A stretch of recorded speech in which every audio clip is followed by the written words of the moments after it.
On September 25th, Russia's parliament backed legislation that would ban citizens of countries that allow gender transition, surgical or on paper, from adopting Russian children. State Duma chairman Vyacheslav Volodin says the proposed law will protect childhood and traditional values. But Ryan Hanlon, president of the U.S. National Council for Adoption, worries this might have more to do with politics than kids. Every country has the right to set the eligibility that they want for who they're going to partner with for an intercountry adoption. So I don't think Russia is any different than the U.S. or any other country who gets to make that determination. But the hope would be that we don't just make blanket bans on adoption. Supporters say the goal of the new law is eliminating any possibility of Russian children being adopted by representatives of the LGBT community. Gender transition is officially allowed in many European countries, Canada, Australia, as well as a number of countries in Asia and Africa. Yet Russian politicians say the ban is primarily aimed at NATO countries. It's a possibility that this is just a way to say we don't want to place children from Russia with countries in the West. If that truly is their concern, they could make that an eligibility requirement of the parents.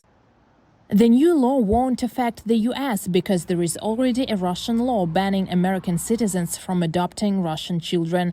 Passed in 2012, it's nicknamed the Dima Yakovlev law, after a young boy adopted from Russia who died while under the care of his U.S. parents.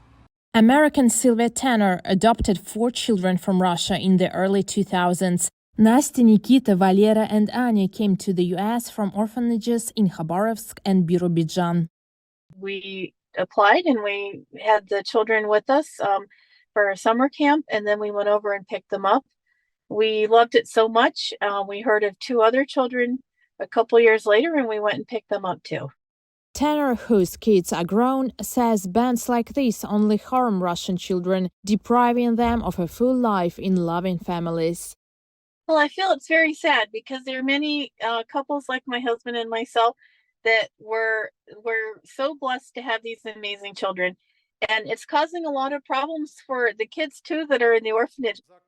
With no real opposition, the bill is likely to be approved by the upper house of Russia's parliament and signed into law by President Vladimir Putin. But even if it's passed, it's unclear how big an impact the law will have. According to Russian officials, only 6 Russian children were adopted by foreign families in all of 2023. VOA Russian, Washington.